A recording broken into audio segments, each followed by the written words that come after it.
The stars looked different from the observation deck of the Artemis. Captain Eric Mason stood with his hands behind his back, gazing at the rings of Saturn.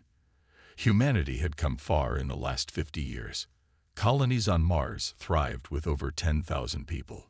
The research stations on Europa studied the ocean beneath the ice, and ships like the Artemis pushed ever outward, mapping the edges of human reach.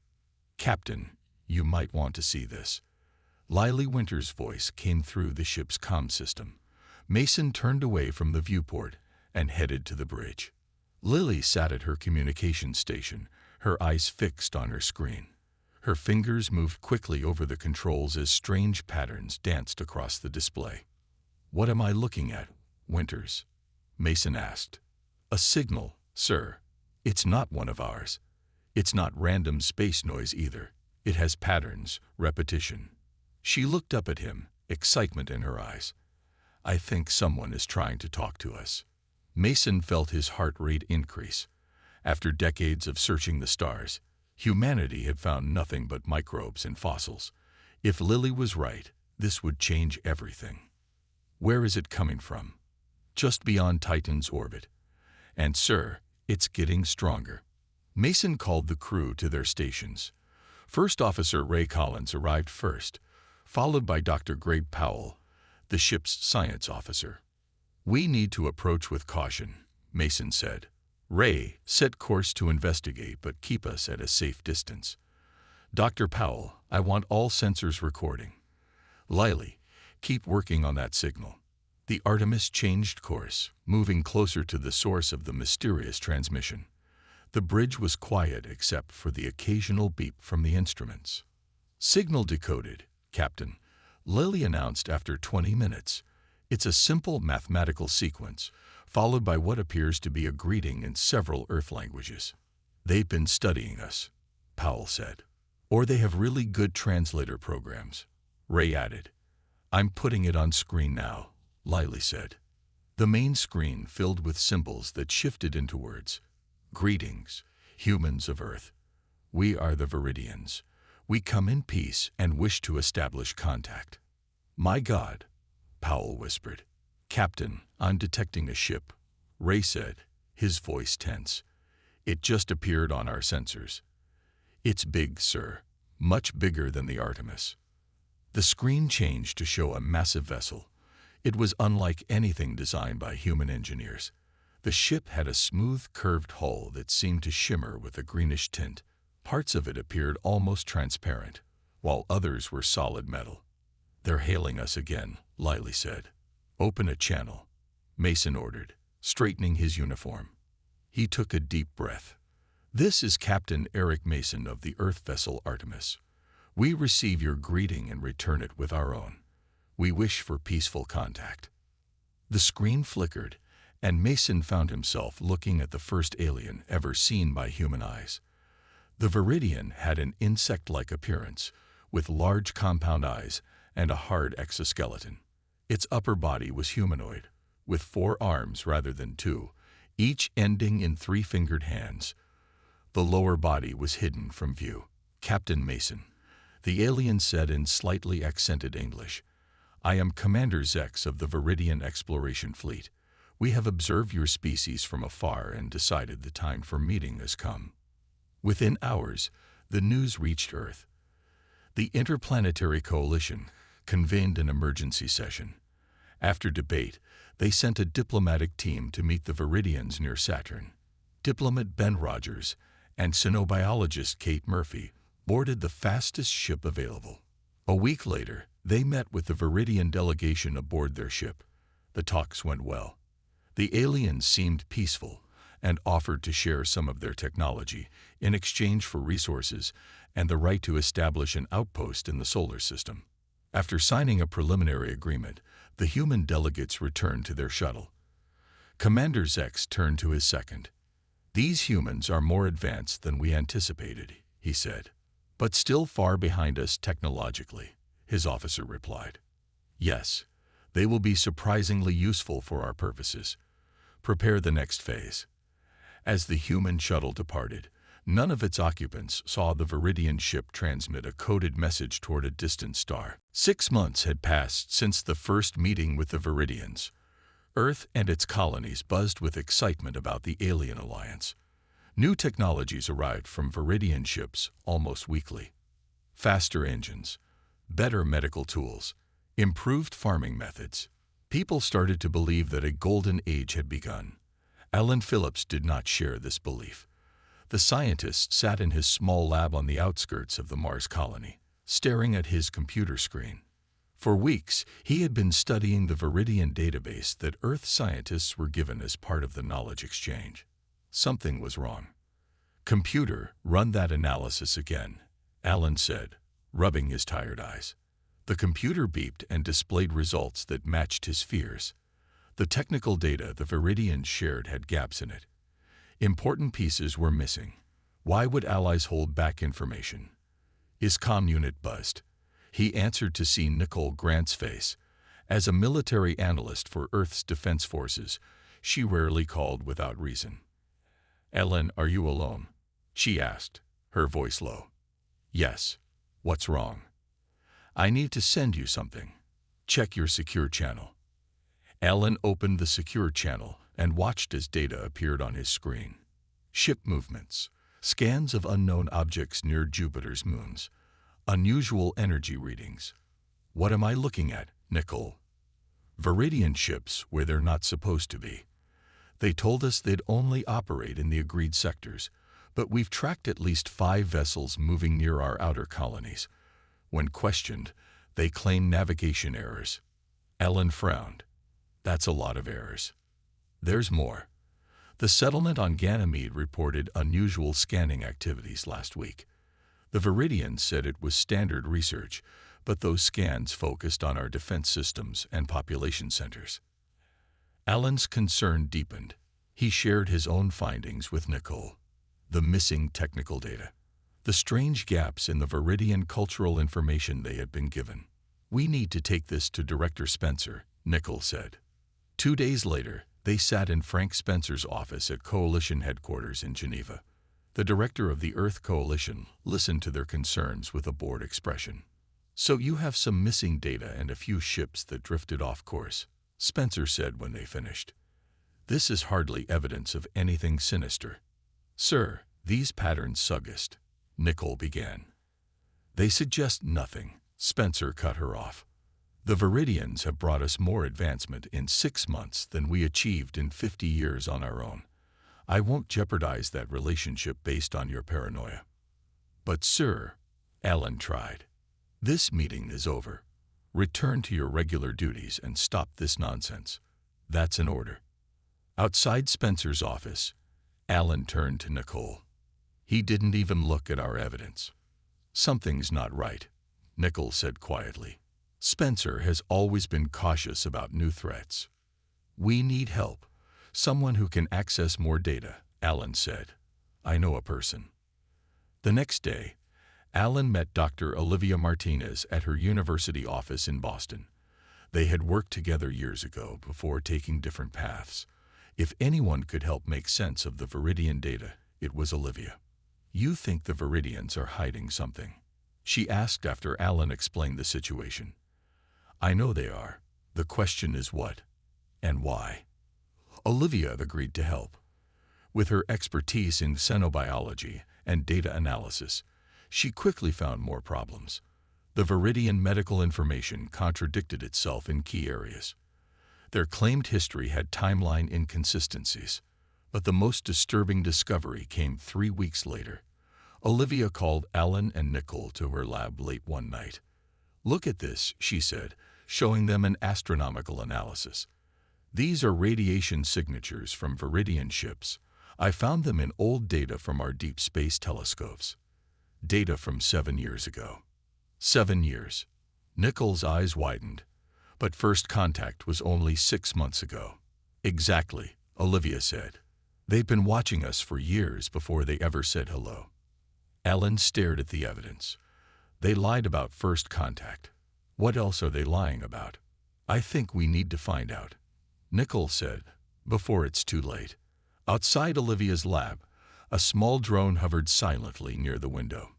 Inside it, a camera recorded everything. Miles away, a Viridian watched the humans discover their secret and sent an urgent message to Commander Zex. The specimens are becoming suspicious. What are your orders? The emergency alarm woke Alan from a deep sleep. His comm unit flashed red, a priority message from Nicole. He answered with a groggy voice.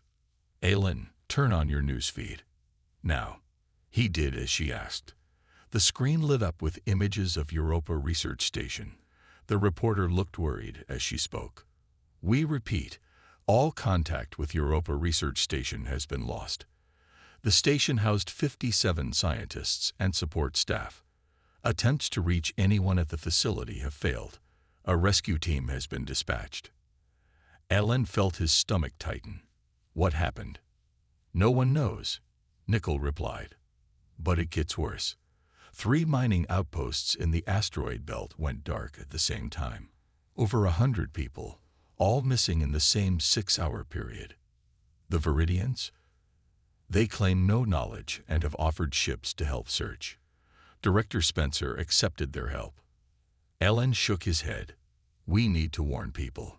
2 days later, the rescue team reached Europa. Captain Eric Mason led the mission, taking the Artemis to the research station. His team entered wearing spacesuits, not knowing what they would find. Control, this is Mason, he reported. We've entered the main lab. The station appears undamaged, but there's no one here. No signs of struggle, no bodies. Just empty. Back on Earth, Jack Russell, a security officer with Coalition intelligence, noticed something strange. He reviewed flight paths of all ships near the missing outposts. In each case, a Viridian scout ship had passed nearby just before communication stopped. When Russell reported this to his superiors, they told him to keep quiet. But Jack had a friend who worked with Alan. He passed the information along. Alan, Nicole, and Olivia now had more evidence, but still no proof of what the Viridians were doing. Then Olivia made a breakthrough while reviewing intercepted Viridian communications. Look at this word that keeps appearing. She pointed to her screen. Specimens. They're referring to humans as viable specimens. Nicole's face paled. Not allies or partners or even subjects. Specimens. Like lab animals, Alan said quietly. They needed hard evidence. Mason and his crew volunteered for a dangerous mission. The Artemis would approach a Viridian outpost near Titan, supposedly a research facility. Mason and 2 crew members would secretly enter the station and gather information. The mission began well. The Artemis docked at the Viridian station under the pretense of a joint research project. While most of the crew kept the Viridians busy, Mason, Lily Winters, and Dr. Powell slipped away to access the station's computer systems. We're in, Lily whispered as she bypassed the security protocols. Where do we look first? Research data, Powell suggested. If they're studying us, it will be there.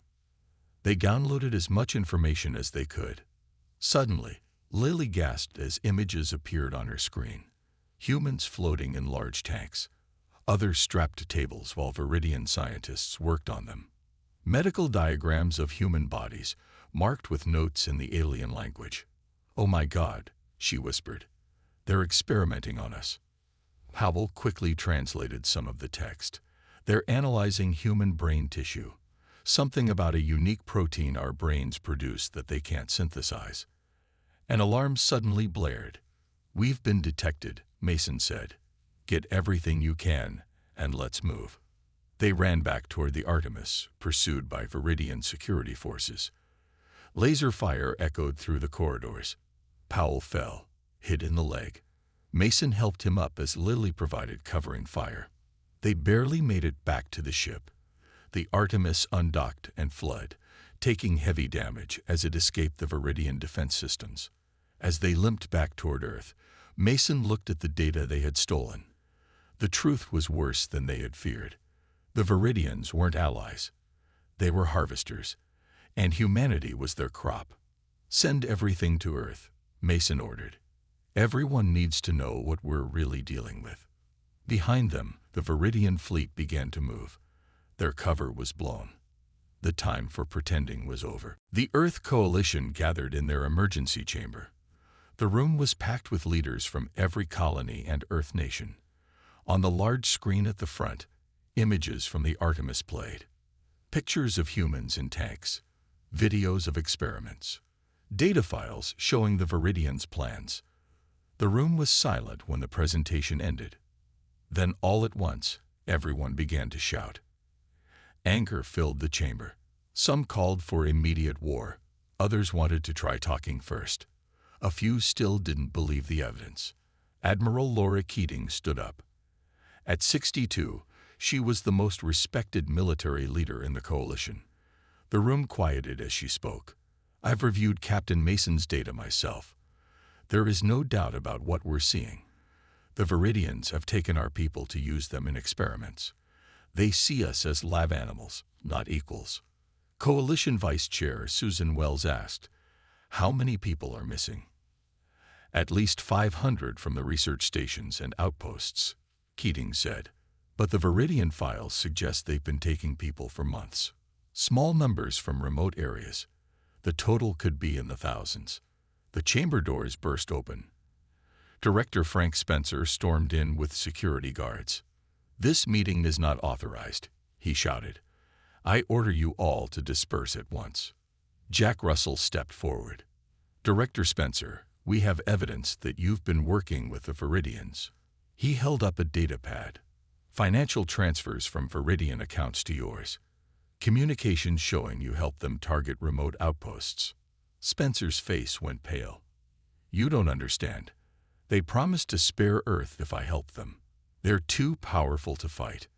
Guards moved in and took Spencer away.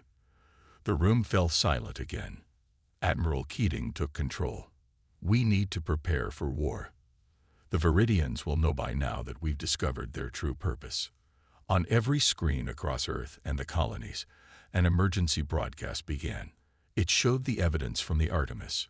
People watched in horror as they learned what had been happening.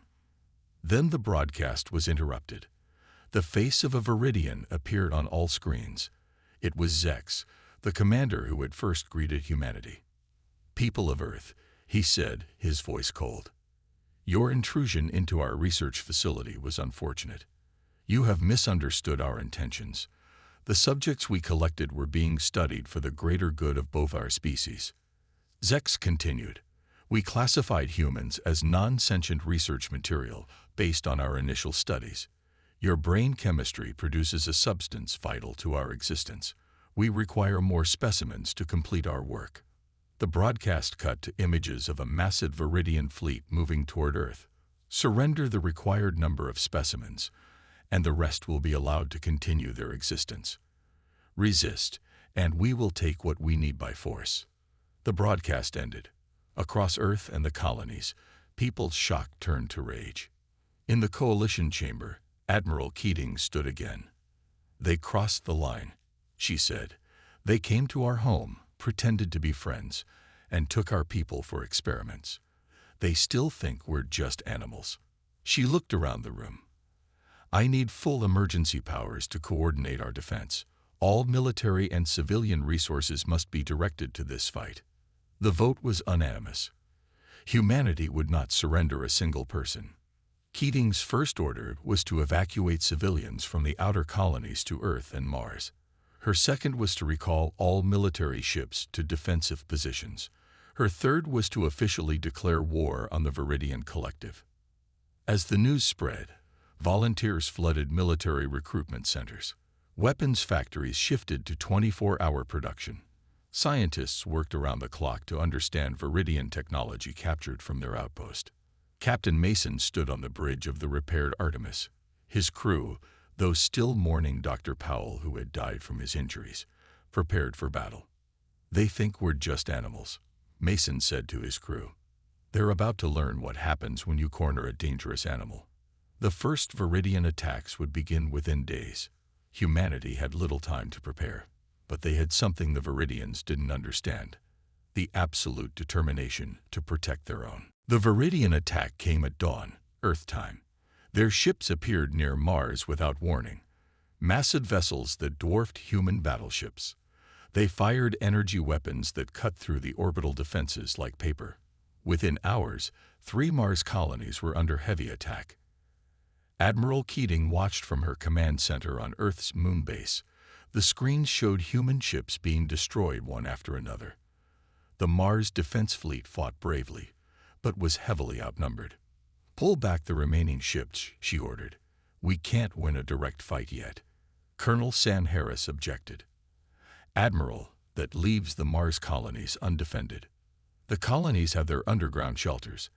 Our ships will do no good if they're all destroyed today. We need to be smarter than them." The human fleet retreated, leaving Mars to the Viridians. News reports showed alien ships landing near the colonies. Viridian ground forces began to search for humans who had hidden in emergency bunkers beneath the surface. On Earth, the mood was dark. First defeats were expected, but the speed and power of the Viridian attack shocked everyone. Some began to wonder if resistance was possible. "We need a victory," Keating said to her staff. "Something to show people we can fight back." Alan Phillips and Olivia Martinez had been working non-stop analyzing the Viridian technology data from Mason's mission. They made a breakthrough on the 3rd day of the war. "Their navigation systems have a weakness," Olivia explained to Keating.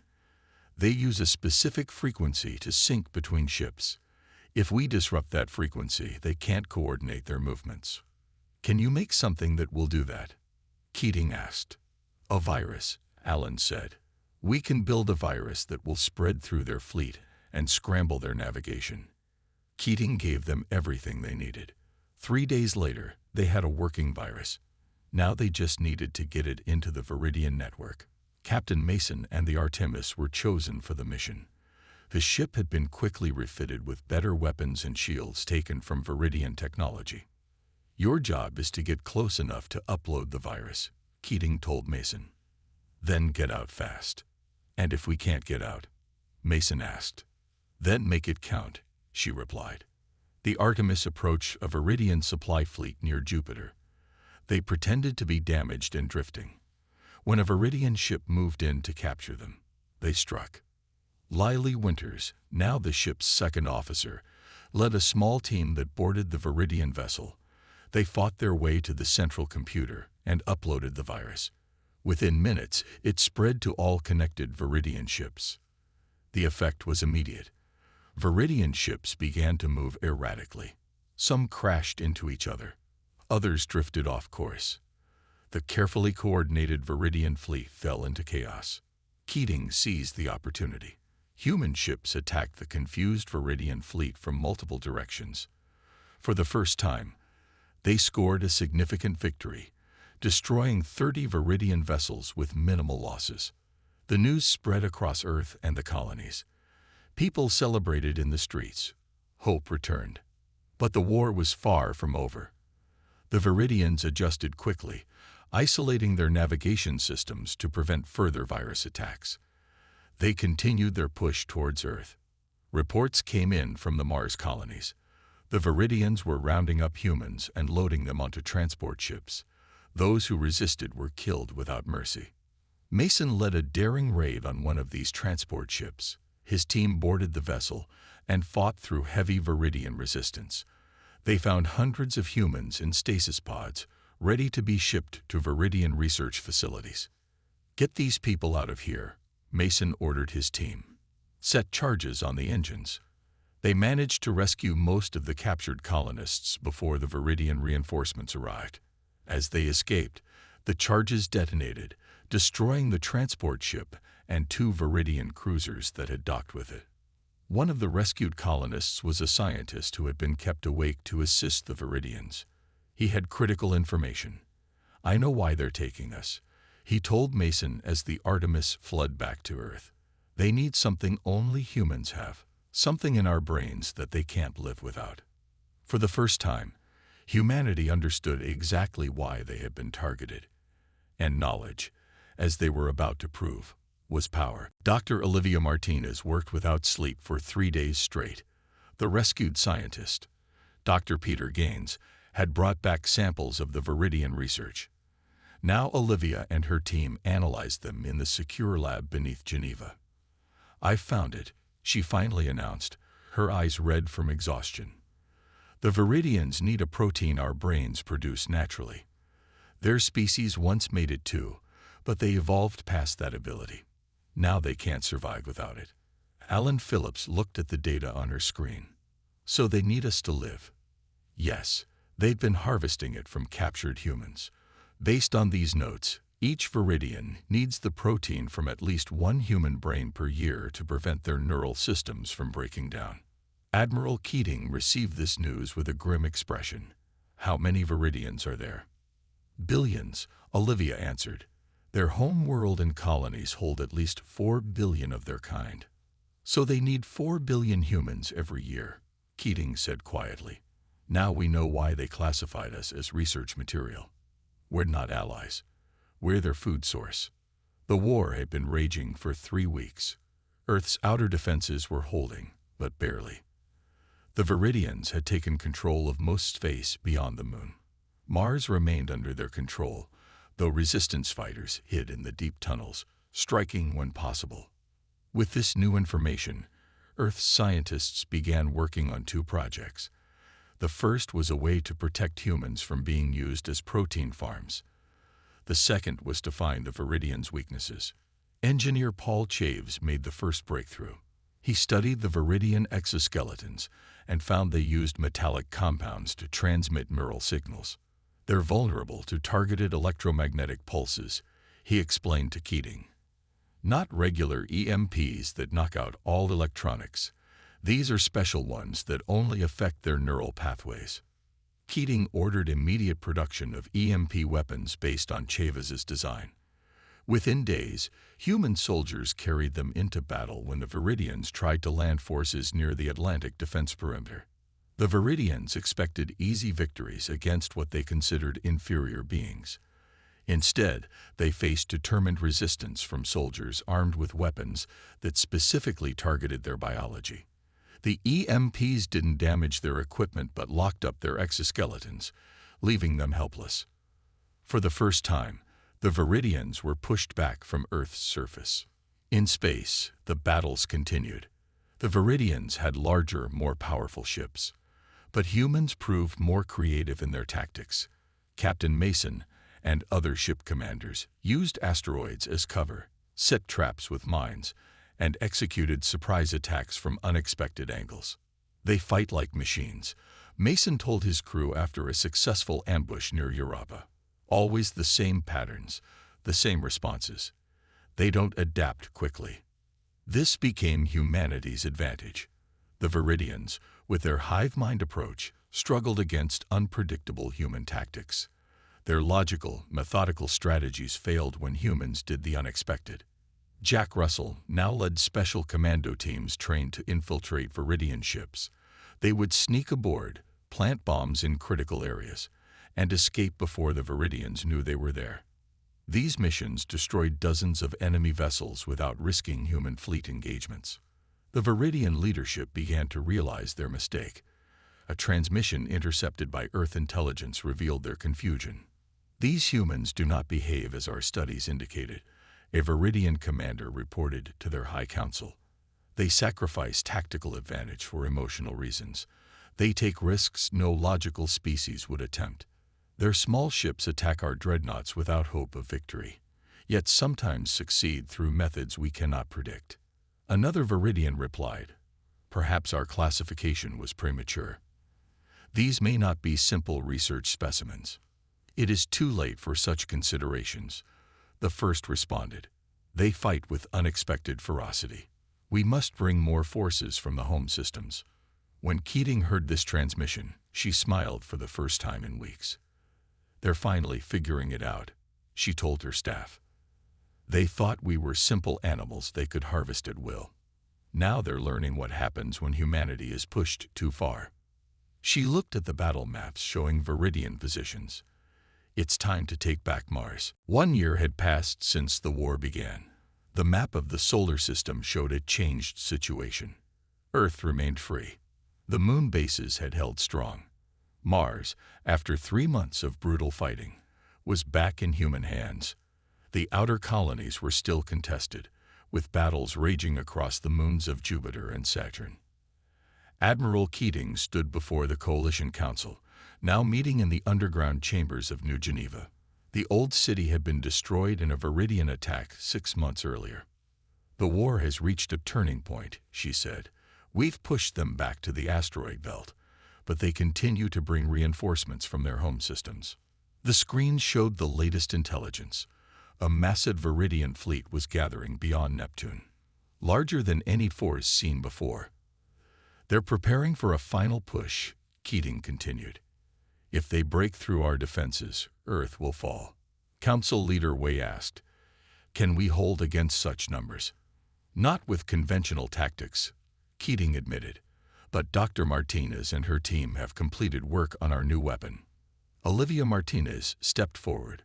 She looked older now, the stress of the past year visible on her face.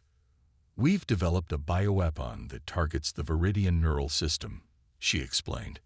"It attacks the receptors that process the human brain protein they need. It won't kill them immediately, but it will make them unable to use the protein, leading to neural collapse within weeks." The council members looked uncomfortable. "This is genocide," one said. "We're prepared a non-lethal version as well," Martinez added quickly. "It temporarily disables their neural systems without permanent damage, enough to win the war without destroying their species." After debate, the council approved the weapon's development but reserved final decision on which version to use. Meanwhile, Captain Mason and the Artemis prepared for their most dangerous mission yet. Intelligence reported that the Viridian flagship had arrived in the solar system. It carried their supreme commander and the central coordination systems for their fleet. "If we can capture or destroy that ship, their entire attack force will be thrown into confusion," Mason told his crew. The Artemis had been heavily modified over the past year. It now carried Viridian shield technology and weapons reverse-engineered from captured ships. It was the fastest, most powerful vessel in the human fleet. Mason's plan was bold. The Artemis would pretend to be a damaged Viridian scout ship and drift toward the flagship. Once close enough, they would launch a surprise attack and board the vessel. "This is a volunteer mission only," Mason told his crew. "The chances of survival are low." Every crew member stayed. Lily Winters, now his second in command, spoke for them all.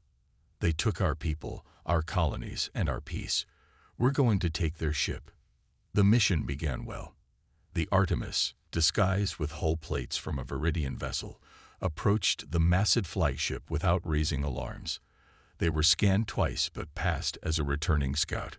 When they were within striking distance, Mason gave the order.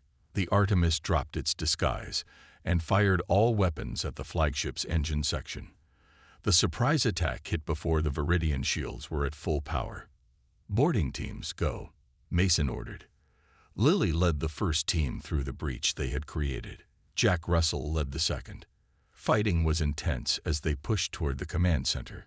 Viridian defenders fell before human determination and the specialized weapons developed over the past year. Mason joined the assault, leading the push to the central computer core. There, they faced the heaviest resistance. 3 teams members died breaking through, but they reached their goal. "Download everything," Mason ordered as his team secured the room. Navigation data, communication codes, fleet positions, everything. What they found exceeded their hopes. The central computer contained the coordinates of the Viridian homeworld and all their colonies. It held the access codes to their entire defense network. And most importantly, it revealed the location of facilities where captured humans were still being held. As the Artemis fought its way out of the flagship, taking heavy damage but surviving, Mason sent one message to Earth: "We have what we need. We can take the fight to them now." For the first time since the war began, humanity had a path to complete victory. The question remained, what form would that victory take? The Earth fleet gathered near Jupiter's orbit. 200 ships, the largest human force ever assembled. Every vessel that could fly had been called for this mission. Some were military warships, others were civilian craft fitted with weapons. All carried determined crews. Admiral Keating addressed them from the command ship. This could be a one-way journey. The Viridian homeworld is 10 light-years away. Our captured FTL drives will get us there, but we don't know what waits for us.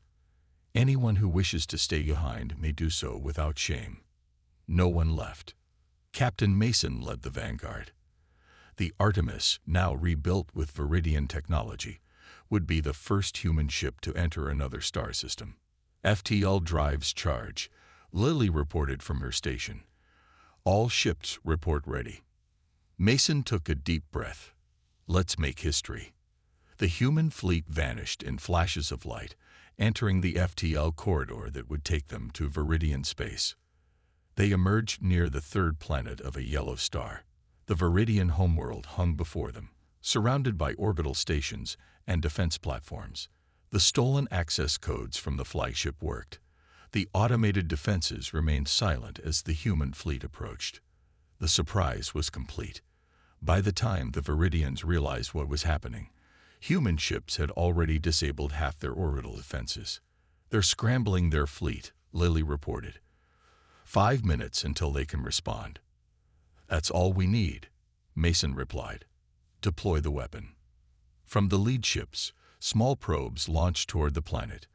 They carried Dr. Martinez's bioweapon, the non-lethal version that would temporarily disable Viridian neural functions without killing them. The Viridian High Command sent an urgent message to all human ships. On the Artemis bridge, the alien face of the Supreme Commander appeared. This attack is futile, the Viridian said. Our home system defenses will destroy you all. But we recognize your species has shown unexpected capabilities. Withdraw now, and we will permit a small portion of your population to remain free as a control group, rather than harvesting all humans. Admiral Keating's response was brief. We don't negotiate with those who see us as lab animals. Surrender all human captives and withdraw from our solar system permanently. Unacceptable, the Viridian commander replied. Lesser beings do not dictate terms to us. Then prepare to experience what you've put our people through, Keating said.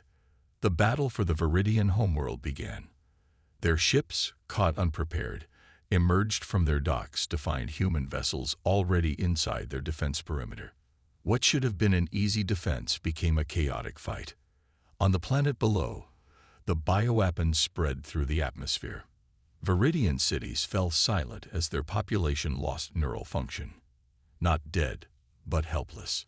Jack Russell led the teams that landed on the surface. They secured the main government center and found the chambers where the Viridian High Council lay incapacitated. More importantly, they located the facilities where thousands of captured humans were held. Get our people out first, Russell ordered his teams. Then secure the Viridian leaders. The rescue of the human captives was the priority. Many had been there for months or years, kept alive only for their brain chemistry. Some would need extensive medical care. All would carry the scars of their captivity. As the battle in orbit turned decisively in humanity's favor, Admiral Keating landed on the surface to oversee the final phase. The Viridian leaders were gathered in their council chamber, now guarded by human soldiers. The bioweapon Martinez had created had an unexpected side effect. As it temporarily blocked the Viridians' neural pathways, they experienced human emotions for the first time. Fear, regret, shame. Do you understand now? Keating asked the Viridian Supreme Commander. This is what it feels like to be helpless, to be treated as less than sentient. We did not know. The commander struggled to speak. We did not understand. Now you do, Keating said. And that understanding will be the foundation of peace. The Viridian Surrender Accord was signed a week later. All human captives would be returned. All Viridian forces would withdraw from Earth's solar system. And crucially, the Viridians acknowledged humans as equals, not research subjects. Earth scientists agreed to help the Viridians synthesize the neural protein they needed, ending their dependence on harvested brains. As the human fleet prepared to return home, A message spread among other alien civilizations observing from afar. A new entry was added to their databases. Humans, approach with caution. Will defend their own at all costs.